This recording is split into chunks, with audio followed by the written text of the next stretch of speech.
8 bit, 16 bit, 32 bit और 64 bit एक word में।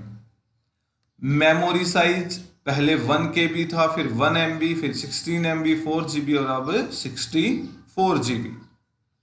एक क्लॉक स्पीड है किलो हर्ट्ज, ठीक है जी, और गीगा हर्ट्ज तक अब आ चुकी है। कोर्स यानी कि उसकी वर्किंग स्टाइल सबसे इसमें जो है वो यही है कि वो प्रोसेसिंग किस तरह से, सिंगल प्रोसेसिंग सिस्टम है या मल्टी प्रोसेसिंग सिस्टम है, ये आपका इसमें बताया गया है। ठीक है जी, देखिए यहां पे बताया गया है, इसको एग्जांपल डिफाइन किया गया है, माइक्रो प्रोसेसर स्पेसिफिकेशन। तो वर्ड साइज पे हमने उसको स्पेसिफाई किया। तो word size is the maximum number of bits that A micro processor can process at A time. Earlier a word was 8 bit starting जो था, फिर 16 बिट और फिर अब 64 बिट। अब थोड़ा इसको फास्टली करेंगे। मेमोरी साइज मैंने आपको बताया था, जो इसमें upon the word size of RAM 4 MB, ठीक है जी, 4 और 8 बिट, फिर 64 बिट और एक्सटेंडेड टू 60 एक्साबाइट, ठीक है। फिर है आपका जो नेक्स्ट है क्लॉक स्पीड, यानी कि कितनी इंस्ट्रक्शन को internal clock generate pulses signals regular interval of time. Clock speed simply means the number of pulses generated per second by the clock inside a computer. The clock speed indicate the speed at which the computer can execute the instruction. कितनी fastly execute कर रहा है वो, ठीक है। Course मैंने आपको बताया है कि बेसिक यूनिट सिंगल प्रोसेसिंग है या मल्टी प्रोसेसिंग, मल्टी प्रोसेसर है वो, ठीक है जी। विद देखिए यहाँ पे basic computation unit of the CPU, earlier processor had only one computation unit, thereby the capable performing only one task at a time. With the advent of multi-core processor, it has become the possible of the computer to execute multiple tasks, increasing the system performance. CPU with 2, 4, 8 cores is called dual core or quad core and the oct core processor respectively। ये जो है processing जो है उसके बारे में। अब बात आती है बेटा माइक्रो कंट्रोलर। देखिए माइक्रो प्रोसेसर ने बता दिया कि वो प्रोसेसिंग को कंट्रोल करेगा कंप्यूटर की। अब माइक्रो कंट्रोलर, अब ये कंट्रोलर क्या है? ये कंट्रोलर है बेटा आपके ऐसे डिवाइस जो मेमोरी को या जो परफॉर्मेंस है उसको कंट्रोल करते हैं। एक ऐसी चिप होती है जो आपके कंप्यूटर के अंदर लगी होती है। The microcontroller is a small computing device which has a CPU, a fixed amount of RAM, ROM and other peripheral all embedded on a single chip as compared to microprocessor that has only a CPU on the chip।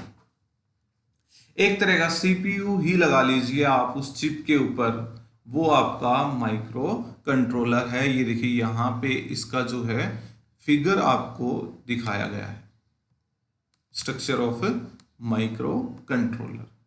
यहाँ पे पूरा input output processing देखिए सब कुछ यहाँ पे दिया हुआ है इसका। अब समझिए इसको है क्या। Keyboard, mouse,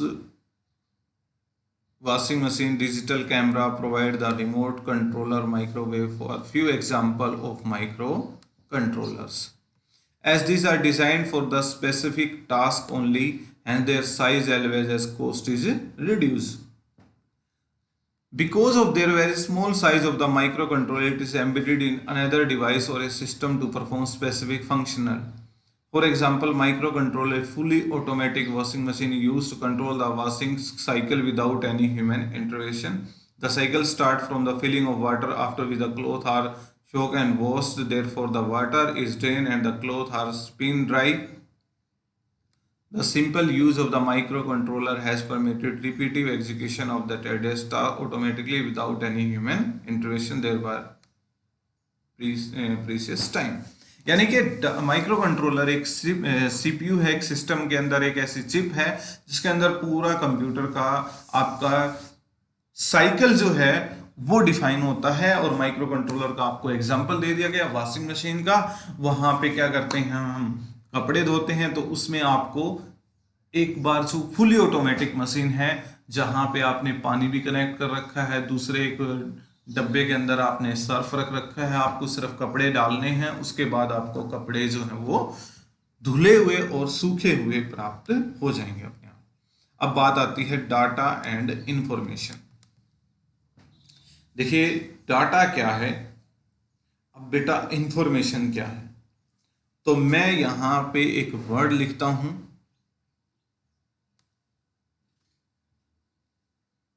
B A S और ई, ये है डाटा और अल्फाबेटिक डाटा। ठीक है जी। और अभी इसको मैं इकट्ठा करके लिखता हूं,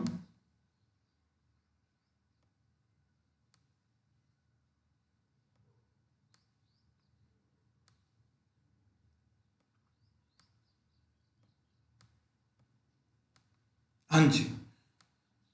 इसमें और इनमें क्या, ये है अल्फाबेट। भाई कोई इसको इधर से ही पढ़ता है, हाँ सर यहाँ पे ई ए एस और बी लिखा हुआ है, कोई ये भी एस बी ए ई लिखा हुआ है। लेकिन अगर मैं इधर पढ़ता हूं तो सबको पता है यहाँ पे बेस लिखा हुआ है। क्या लिखा हुआ है, base.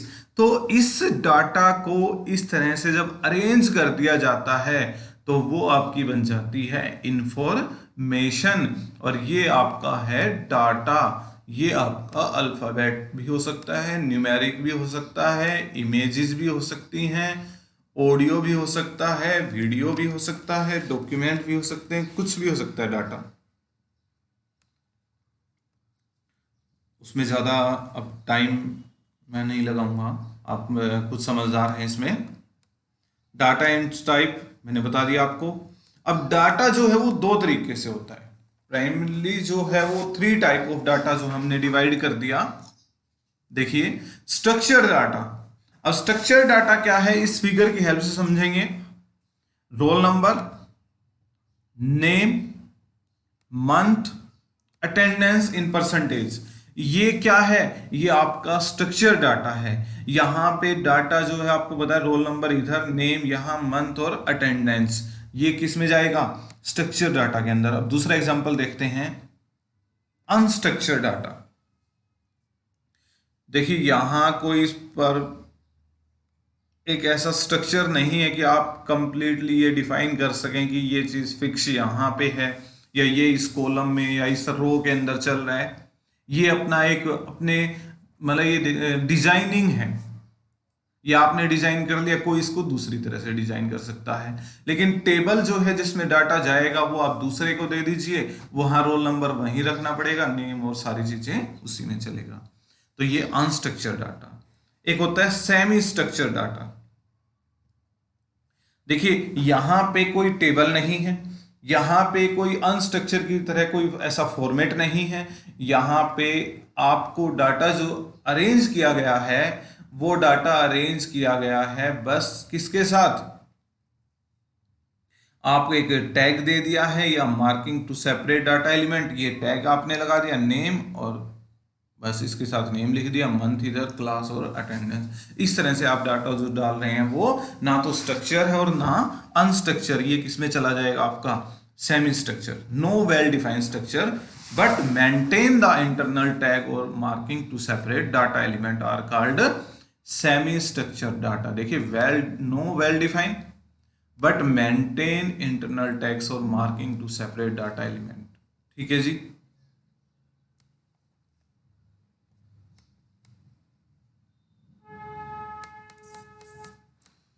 data capturing, storage and retrieval. To process data, we need to first input or capture the data. This is followed by storage or file or a database. It can be used in the future. Data capturing. It involves the processing of gathering data from different sources in digital form. This capturing may vary from simple instrument like keyboard, barcode reader, used to at shopping malls, outlet, comments और the post over a social media remote sensor on earth. यानी आप समझ गए होंगे, data capture किया जाए, जहां से डाटा को इकट्ठा किया जाए, डाटा को रीड किया जाए, वो कैप्चरिंग डाटा कहलाता है। वो आपका बारकोड रीडर से भी हो सकता है, कीबोर्ड से भी हो सकता है, आप कहीं सोशल मीडिया पे कमेंट्स कर रहे हैं, और या remote sensor on the earth with the help of satellite, वहां से भी हो सकता है। अब डाटा स्टोरेज, तो डाटा स्टोरेज क्या है? Storage, process of storing data, जो आपने कैप्चर किया उसको स्टोर करना। ठीक है, अभी इसको आप खुद से पढ़ेंगे। रिट्रीवल, रिट्रीव करना, एक्सेस करना, फैच करना, निकालना डाटा, लेना वहां से डाटा, आउटपुट उसकी। ठीक है जी। Data deletion and recovery, data को डिलीट करते हैं हम, और रिकवरी उसका बैकअप लेते हैं। तो deleting digitally stored data means changing the detail of the bit level। ये यहाँ पे इसमें डिलीटिंग और स्टोरेज का जो है,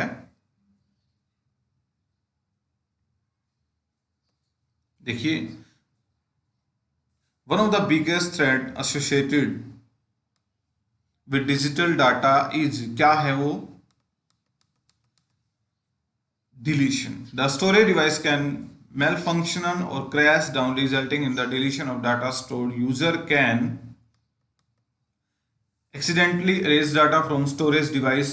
मान लीजिए आप कभी टूर पे गए थे अभी, और वहां की जो फोटोज थी आपकी, और वो क्या हो जाती हैं?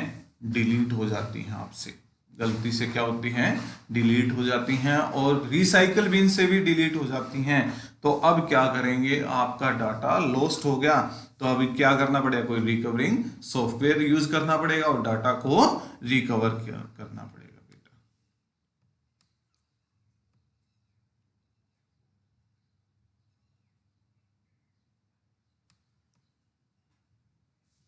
Data recovery is the process of retrieving deleted, corrupted and lost data from the secondary storage device, और या फिर जो भी आपने उसके बैकअप के लिए रखा हुआ है, वहां से डाटा रिकवर कर लेंगे।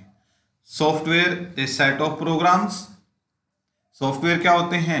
एक सेट ऑफ प्रोग्राम्स जो आपके लिए एक पर्टिकुलर वर्किंग जो परफॉर्म करता है, वो आपका सॉफ्टवेयर कहलाता है।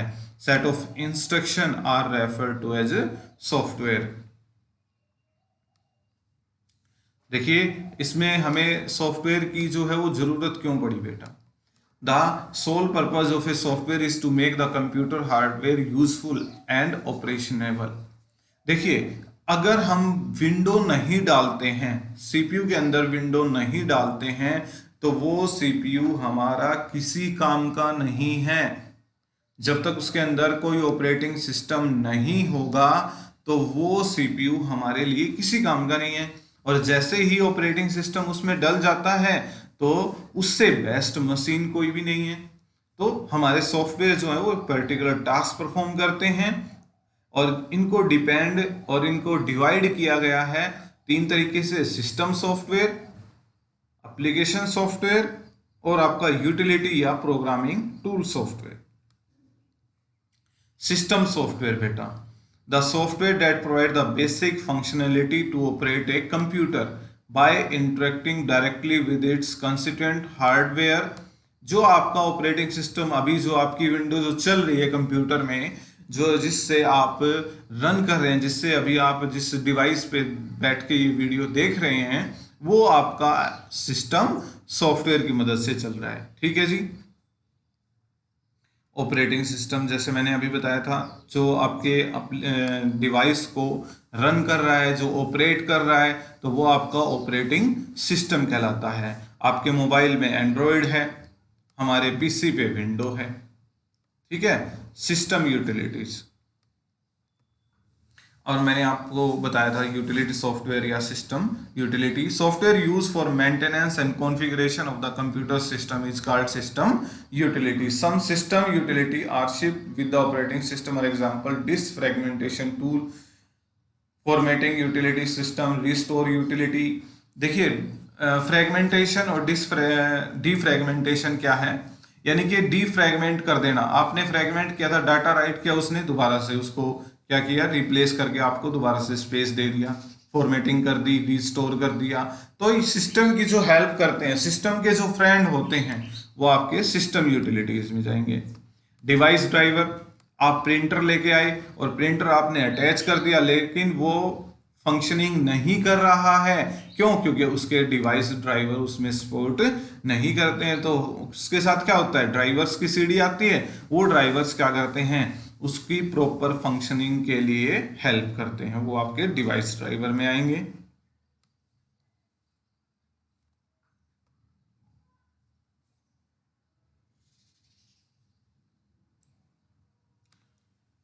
फिर है programming tools. In order to get some work done by the computer, यानी कि वो प्रोग्रामिंग टूल्स, वो प्लेटफॉर्म जहां पे हम प्रोग्राम को डिजाइन करते हैं. We need to give instruction which are applied on the input data to get the desired outcome. यानी कि एक सॉफ्टवेयर प्लेटफॉर्म, एक कंप्यूटर लैंग्वेज जिसके अंदर सॉफ्टवेयर को डिजाइन किया जाता है और डेवलप किया जाता है. It is important to understand here that the computer and human understand completely different languages. While human are able to write programming in high level language, यानी कि English like language. देखिए English like language जो है वो आपकी कहलाती है high level language, and computer understand the machine language यानी कि binary language. ठीक है, तो इस तरह के जो प्लेटफॉर्म होते हैं जहाँ पे वो डाटा रीड करता है, यानी वो प्रोग्रामिंग प्लेटफॉर्म है जहाँ पे कंप्यूटर जो है वो कन्वर्जन करता है, ये लगा लीजिए हाई से लो की तरफ, लो से हाई की तरफ, तो प्रोग्रामिंग लैंग्वेज में जाएगा. क्लासिफिकेशन ऑफ प्रोग्रामिंग लैंग्वेज, तो ये जो है प्रोग्रामिंग लैंग्वेज की क्लासिफिकेशन की जाती है. सबसे पहले मैं आपको इसमें बता दूं कि प्रोग्रामिंग लैंग्वेज के अंदर 0 और 1 ये किस में जाएगा, लो लेवल लैंग्वेज यानी कि बाइनरी लैंग्वेज. और मैं लिखता हूं इंग्लिश लाइक वर्ड, ये किस में जाएगा आपका, हाई लेवल लैंग्वेज. ये किस में जाएगा, हाई लेवल लैंग्वेज में. ठीक है जी. अब देखिए यहां पे एक चीज ये है कि थोड़ा सा बता देता हूं, लो लेवल लैंग्वेज कौन सी हैं, जो कंप्यूटर डायरेक्टली समझ लेता है, यानी कि जैसे मशीन लैंग्वेज को कंप्यूटर डायरेक्टली समझता है. फिर उसके बाद आई बेटा असेंबली लैंग्वेज. असेंबली सिंबल्स, उस लो लेवल के साथ कुछ सिंबल्स को ज्वाइन कर दिया गया, वो चली गई किसमें, असेंबली लैंग्वेज में. लेकिन कंप्यूटर तो सिर्फ बाइनरी को ही डायरेक्टली समझता है, उन सिंबल्स को तो समझता ही नहीं है. तो उसके लिए हमें क्या लेना पड़ा, एक असेंबलर. क्या चाहिए था हमें, असेंबलर, जो उस असेंबली लैंग्वेज को कन्वर्ट करता है किसमें, मशीन लैंग्वेज में. ठीक है जी. उसके बाद आई हमारी कौन सी, हाई लेवल लैंग्वेज. और हाई लेवल लैंग्वेज जो इंग्लिश लाइक लैंग्वेज, अब उसको कन्वर्ट करने के लिए भी क्या चाहिएगा, हमें कोई ना कोई कन्वर्टर चाहिएगा, क्योंकि कंप्यूटर को हाई लैंग्वेज समझ में नहीं आती, वो सिर्फ किसको जानता है, बाइनरी या मशीन लैंग्वेज को. चलिए अब उसके बारे में बात करते हैं, लैंग्वेज ट्रांसलेटर. ठीक है जी. यहाँ पे हाई लेवल के आपको एग्जांपल दिए हैं, C++, जावा और पाइथन. ठीक है, पाइथन जो हम इस +1 क्लास में हमारी 5th चैप्टर से स्टार्ट हो जाती है. As the computer can understand only machine language, a translator is needed to convert a program written in assembly or high language to machine. एक ऐसा डिवाइस, एक ऐसा सॉफ्टवेयर जो क्या करेगा, हाई लेवल या असेंबली लैंग्वेज को ट्रांसफर करेगा किसमें, मशीन लैंग्वेज में. तो वो आपका क्या कहलाता है, ट्रांसलेटर या कन्वर्टर। अब जिसने असेंबली लैंग्वेज को कन्वर्ट किया वो क्या कहलाएगा आपका, असेंबलर। क्या कहलाएगा, असेंबलर। ये हम पहले भी पढ़ चुके हैं।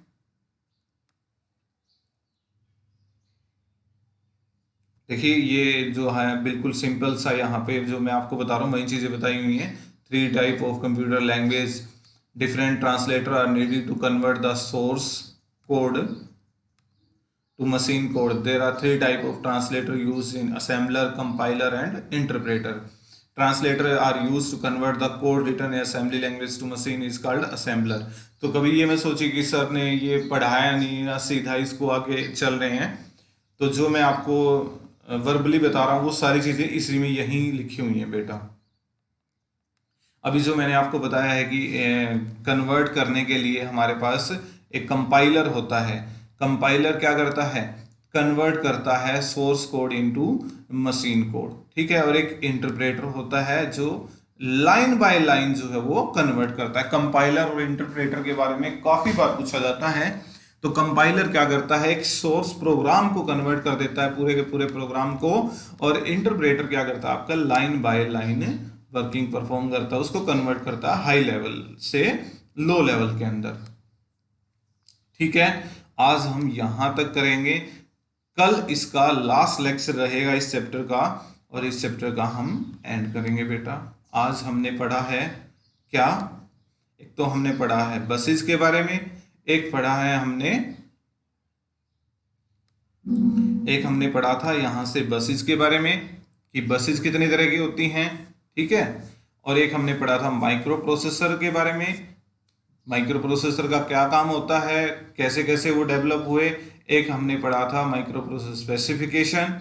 फिर हमने पढ़ा था माइक्रो कंट्रोलर, कैसे वो सिस्टम को कंट्रोल करता है। डाटा क्या होता है, data and it's type, structure data, unstructured data और सेमी स्ट्रक्चर्ड डाटा, ठीक है। उसके बाद हमने पढ़ा है डाटा कैप्चरिंग, डाटा कैसे हम कैप्चर कर सकते हैं, कैसे स्टोर कर सकते हैं डाटा को, रिट्रीव कैसे कर सकते हैं, डिलीशन और रिकवरी, ठीक है। सॉफ्टवेयर क्या होते हैं और टाइप्स ऑफ सॉफ्टवेयर। ये बेटा टॉपिक मैंने थोड़ा सा इसलिए आपको फास्टली बता दिया क्योंकि ये चीजें आप 7th 8th क्लास में भी पढ़ लेते हैं, सॉफ्टवेयर और उसके टाइप क्या उनकी वर्किंग होती है, ठीक है।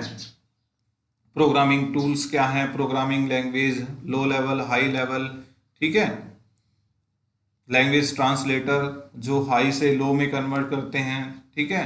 कंपाइलर, इंटरप्रेटर, यहां तक। Thank you very much.